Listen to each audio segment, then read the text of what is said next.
เธอไปมีคนใหม่ที่เธอว่าดีตัวฉันก็เลยต้องผิดหวังตัวฉันก็เลยต้องช้ำใจฉันต้องทำอย่างไรเมื่อไม่มีเธอก็คงต้องอยู่เดียวได้ก็คงต้องอยู่ลำพังไม่อาจจะหยุดจะยั้งเรื่องความเสียใจก็คงได้แค่ทำใจคงได้แค่นั่งทำใจโสดวนไปเหมือนใครเขาเป็นอย่างที่เห็น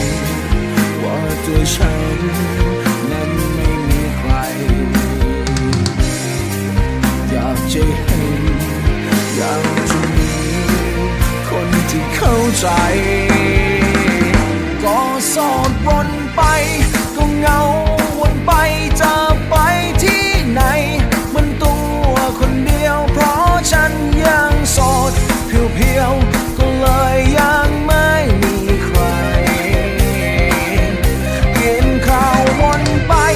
คนเดียวจะไปเที่ยวไหนเหมือนไปคนเดียวเข้าผับเข้าบาร์ก็เมาคนเดียวมันช่างห่อเหี่ยวหัวใจวนไปวนไป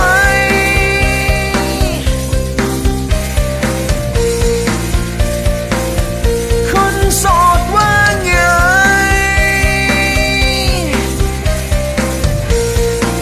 เฮ้ยเซซ่าเฮ็ดเงินก็วนไปกินข้าวก็วนไปกินเหล้าก็วนไปนั่งสักวนไปเล่นไลน์ก็วนไปเล่นเป็ดก็วนไปเอาแช่วนไปอกหักก็วนไปเสียใจก็วนไปนั่งให้ก็วนไปไปให้ก็วนไปขาใหญ่ก็วนไปดักใหญ่ก็วนไปแห้งปวดแห้งไง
ช่างห่อเหี่ยวหัวใจ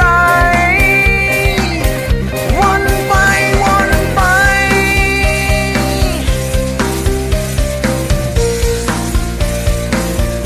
ยังไม่มีใคร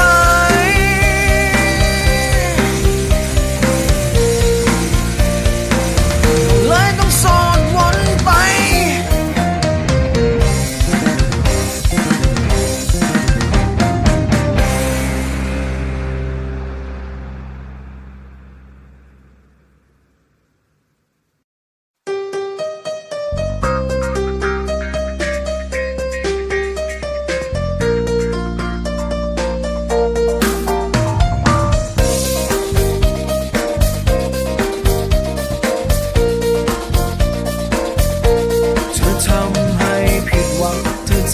ฉันต้องเสียใจเมื่อเธอไปมีคนใหม่ที่เธอว่าดี